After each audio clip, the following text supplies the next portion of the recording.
This is Show of the Week, the series where I give you a new show to check out every single week. If you've seen it, rewatch it. If you haven't, check it out. This week's Show of the Week is Stranger Things Season 4, Volume 1, which continues off Season 3 at the end in the post-credit scene where Hopper gets kidnapped by the Russians, captured by the Russians, whatever, and we see various different story aspects, 3 various story aspects in fact.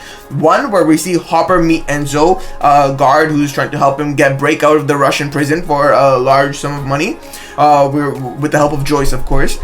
We see the second part where we see Eleven and Will, or not 11, 11 actually, where we see 11 dealing with Brenner trying to get her powers back, and then the third and fourth aspects, there were 4, my bad when I said 3, there where it's Will and Mike doing their own thing, which is honestly really forgettable and irrelevant to the show, so we're not even going to bother with that. So technically there are 3, because the main other aspect is Dustin, Steve, and the rest of the gang working together, dealing with the return of the underworld, or Upside Down, with the introduction of Vecna, the head of the underworld, which has a large influence and a more larger meaning behind them. I mean, Vecna, I'm not going to spoil it for you guys, but there's a huge plot twist at the end that will blow your mind about Vecna and the truth about the Upside Down, because this series, or this season, has been exposing the truth about Eleven, her powers, the truth about the Upside Down, and been answering a lot of questions we've had about everything in this world so far. And it's actually a really a nice story, continuing off everything we're seeing, being introduced to various new characters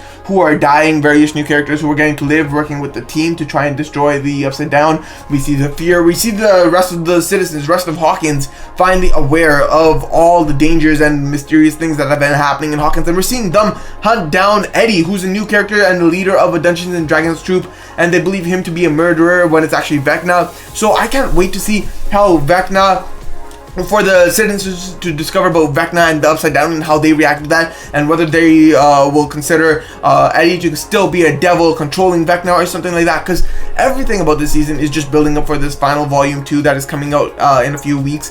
It'll be an absolute blast. It's going to be an absolute war. I want to see the entirety of Hawkins team up against Vecna, because this is going to be a final battle, the endgame style battle with the return of Eleven. Hopefully she gets her powers back. Will she get her powers back? Who knows, because that might be a big twist at the end there. That's just a theory though, but this series is absolutely wild. The story is crazy. It's finally revealing the truth. Everything is coming to an end soon. Characters, we're getting attached to them, and the big worrisome part about that is that we're getting worried a lot of them are going to die. So yeah, this season was absolutely wild. It's one you need to check out if you haven't seen seasons 1, 2, and 3. Be sure to go check those out, because this show is a must watch.